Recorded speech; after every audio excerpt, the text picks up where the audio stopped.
How to beat the birds to the Saskatoons.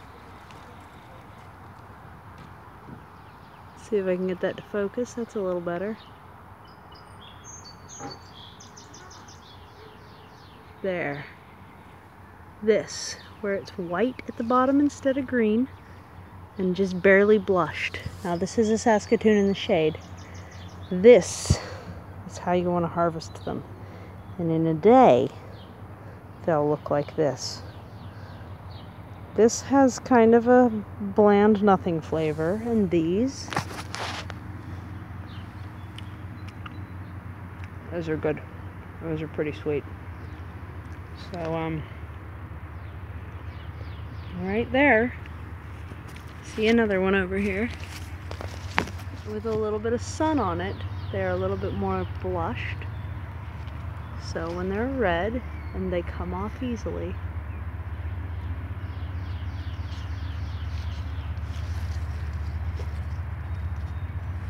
this one's a broken little branch. So even though it's red, it's still rock hard because it's broken. Here's one that's ready. And this one.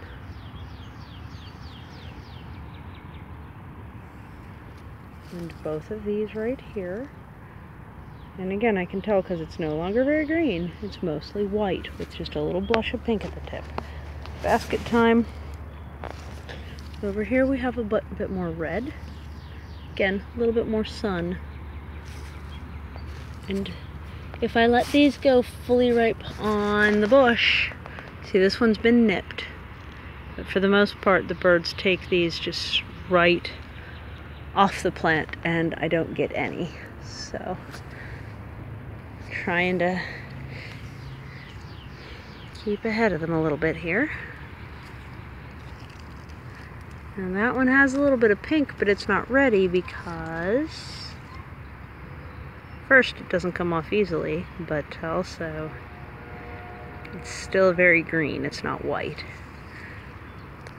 So let's see if there's any more, but I think I got most of what's here right now. This is early for this tree. On the other side, the one in the sun, well, here's a couple. Well, there's at least one anyhow, way back in here. There's gonna be a decent many if I can beat these. Here's one up in here.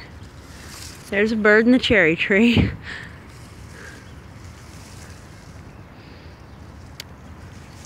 Yeah. There's one. That was deep in the shade. There's a couple more. This one's a little more green. It should still be fine. There's one. So hopefully we'll start to get a few more ripe at a time. But for the most part, see, I barely touched that one and it fell to the ground. There might be some down on the ground here. Yeah, oh, there we go. So it might not just be the birds, it might also be gravity and wind.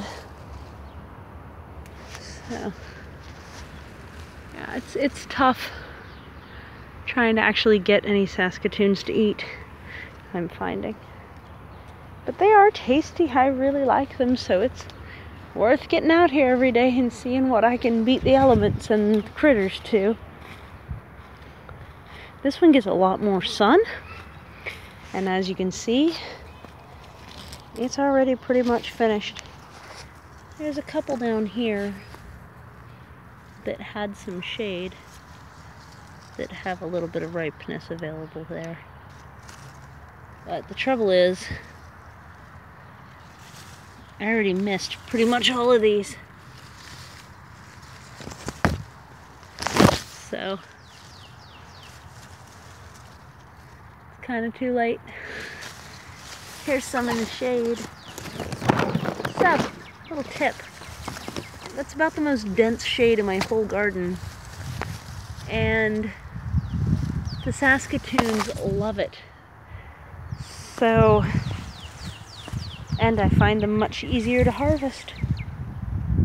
So if you're choosing where to put a Juneberry or Saskatoon, that's a berry bush that will fruit very well in a dense corner. And next it'll be the cherries that I'll be after. I got very, very small cherries this year, but it's looking good. I'll bring these in and start pitting them so I can make my cherry cordial. Hooray. Okay, bye.